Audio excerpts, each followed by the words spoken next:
Namaste, and welcome to Universalist Unitarian Church of Farmington's virtual service. I am Margaret Sullivan, member as well as a former volunteer at several homeless shelters. Today, let us think about the homeless crisis.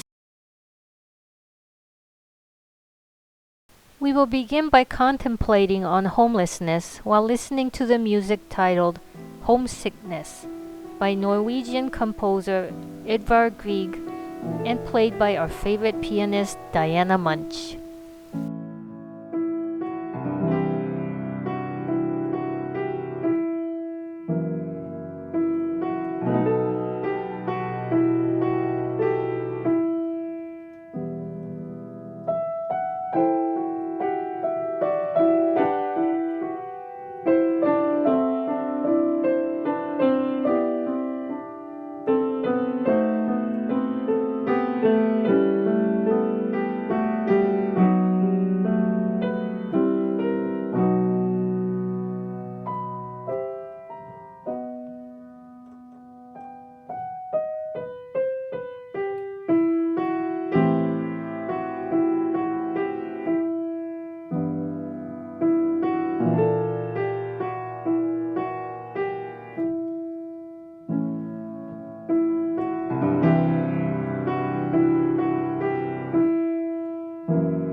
Many people assume that homeless people end up on the streets because they were alcoholics or drug addicts, and that they caused their own misery. While that may be true in some cases, what many people don't realize is that a large number of homeless people turn to alcohol or drugs after becoming homeless. They turn to alcohol or drugs or some other way to numb their senses because the reality of being homeless is just too painful to live with otherwise.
One day, I was giving a ride to a woman who worked as a spiritual advisor after attending a conference together.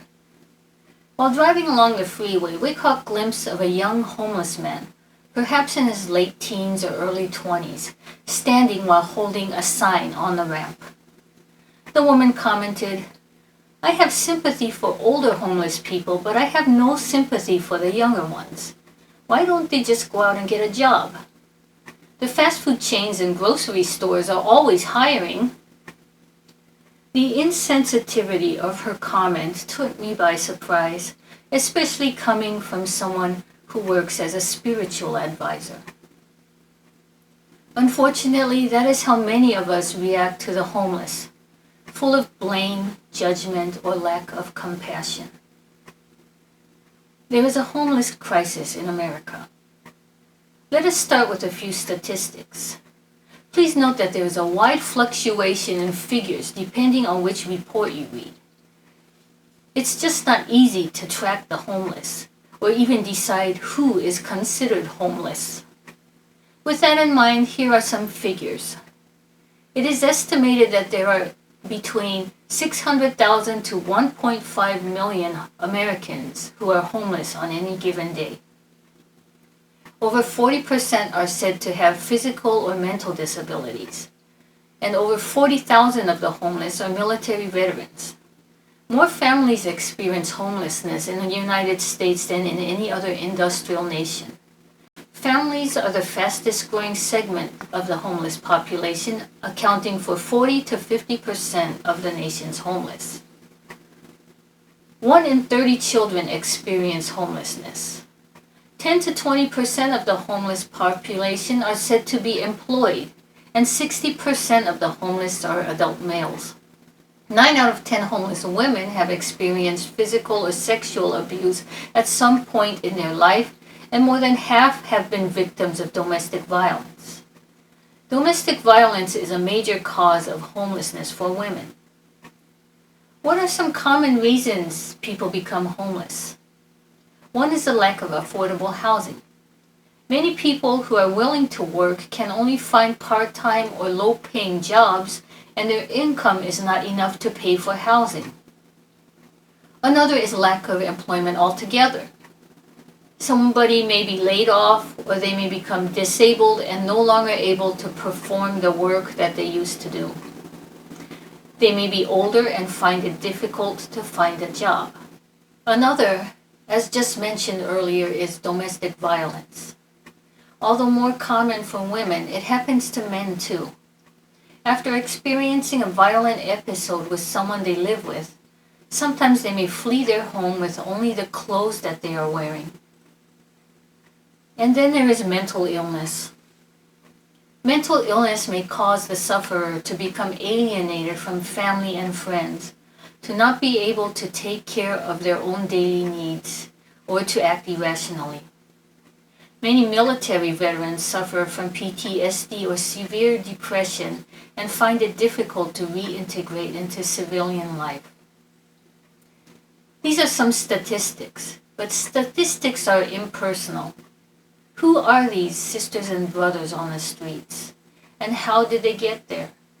What can we do or not do to help? Homelessness can happen to anyone. You see former accountants, nurses, business owners, school teachers, engineers, and others who used to work normal jobs, now living on the streets. Instead of having sympathy, we as a society are becoming more insensitive and even hostile towards them. Here's an example. Once I read an article by a woman who said she tried to help the homeless ones, but they were so rude and ungrateful that she would never help them again. Her story went like this. Her 2 children needed a school project, so they decided to make it about helping the homeless. Her children made a bunch of peanut butter and jelly sandwiches one weekend, and Mom drove them in her brand new minivan into an area known for its homeless camps. Mom instructed her kids to go from tent to hand out sandwiches as she took pictures. As a homeless person reached out to receive a sandwich, Mom told them to hold it there as she got the camera out and worked on the right angle. Nothing was mentioned in the article about whether Mom asked them if she could photograph them, or whether she spoke any words to them besides, "Smile!"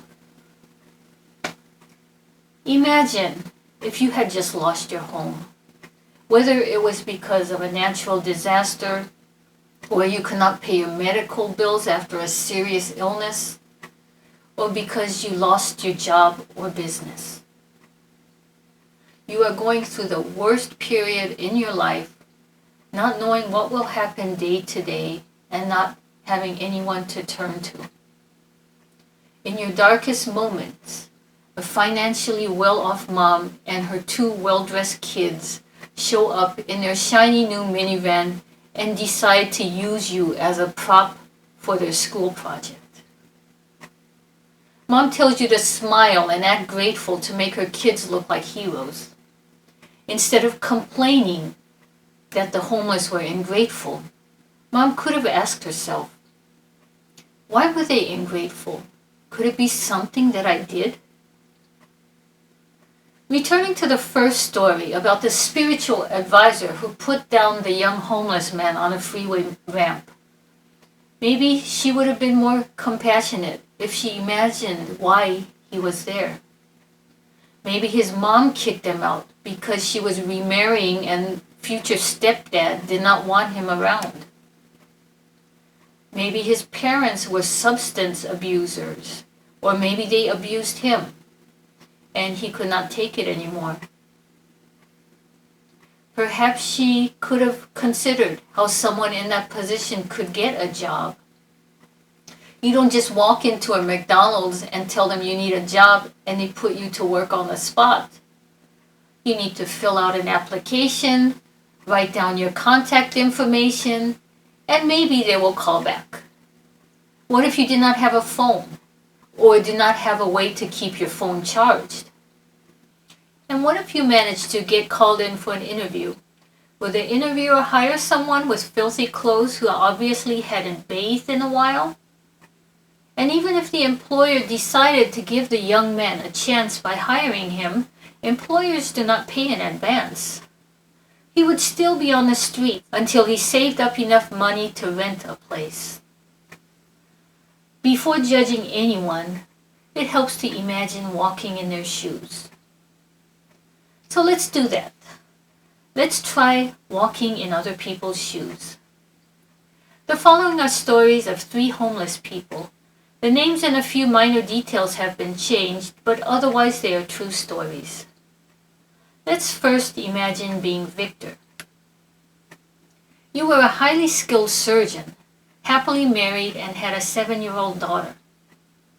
You and your family lived in a beautiful home, had 2 nice cars, and often took vacations together.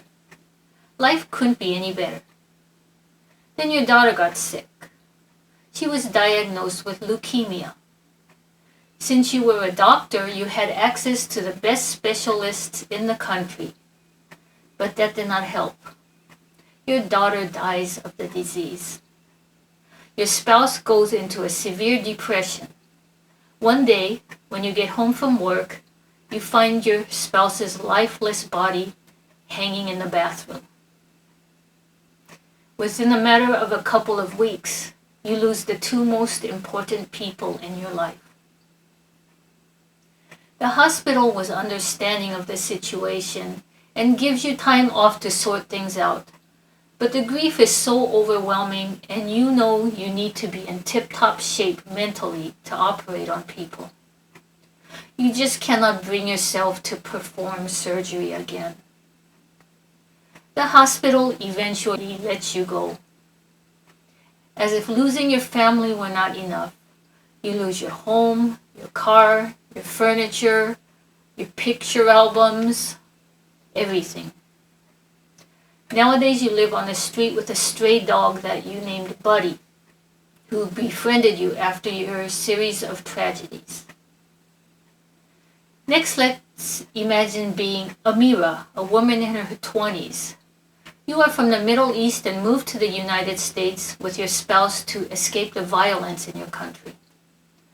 Your spouse was an international businessman, and you were pregnant with your first child. Your spouse traveled back and forth to the Middle East, usually on 2 to 3 week-long business trips. Occasionally, his trips got extended for a week or 2. So when you did not hear from him in a month, you were not too worried. But then the month turned into 2 and 3. You would try to call him or his family back home, but could never get through. You had no friends or family in the United States, and when the time came, you had to give birth all alone.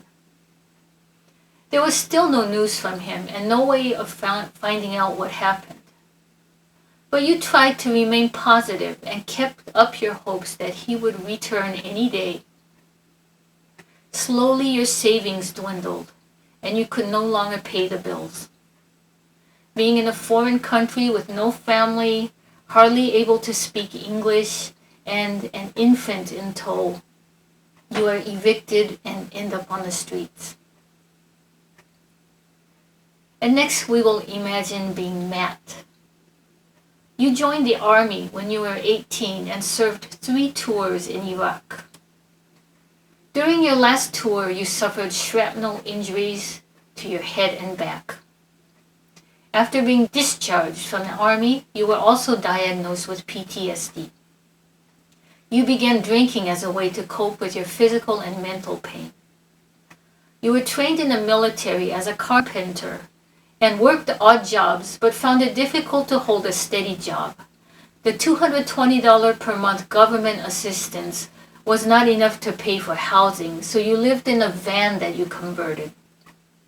You often ate at soup kitchens or by picking garbage dumpsters behind restaurants. You always parked your van on the street without any problems, but one night the police came knocking on your window in the middle of the night. The city recently passed laws which in effect made homelessness a crime. You were ordered to move the van or else. You would have if you could have, except you hadn't been able to start the engine in several days. In desperation, you contacted a friend who offered to help repair the van that weekend, but it was too late. The police returned the next night to arrest you for loitering and cite you for expired tags and for having no insurance. They also impound your van along with everything you owned that was in it. What would you have done if you were Matt? Maybe what he did. His body was later found in a public restroom where he had taken his own life. Each homeless person has a tragic story. If we only realize this, we can see the humanity in them instead of seeing them as eyesores or burdens on society. So what can we do? Of course we can donate money or volunteer at organizations that help the homeless, but it is the little things that mean the most. A little kindness can go a long way. Do you see a homeless person and wonder why he or she ended up there? Go talk to them. One day while driving, I spotted a man holding a sign on a street corner asking for help. In no rush to be anywhere, I parked my car in a safe place and walked up to him, and we sat down and talked. He was in his mid to late 40s, and we will call him Clark. Almost immediately, he showed me the reason he was not able to work. The fingers in both of his hands were curled and stuck in that position. It is called Dupuytren's contracture. He showed marks on his hand where surgery was performed years ago, but the condition returned. He said that a friend has been letting him stay at his house, but that friend had his work hours cut and struggles to make ends meet. So he doesn't really want to continue being a burden. I was affiliated with a homeless shelter at the time, so I offered to give him a ride there the next day, since he did not drive. There was $80 in my wallet, proceeds from teaching a couple of yoga classes that day. I gave it all to him as we parted, and the next day I picked him up and drove him to the shelter. On the way to the shelter, I took him out to lunch. During lunch, he told me stories about his life how he really wanted to work, and how he felt ashamed about having to beg for money for survival. He told me how he was touched that some strangers were kind and generous to him. He said that on the day I met him, another man pulled up and gave him $100 bill and a Bible, along with some kind words of encouragement. Then something completely unexpected happened.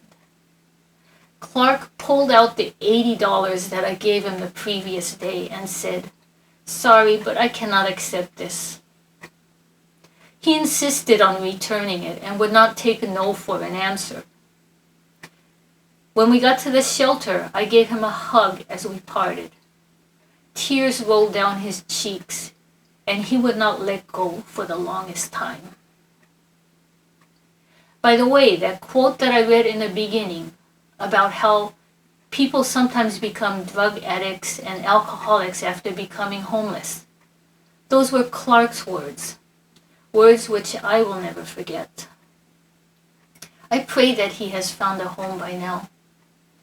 I pray that all homeless sisters and brothers will find a home, and that we will all show them more compassion as they try to overcome the worst tragedies of their life.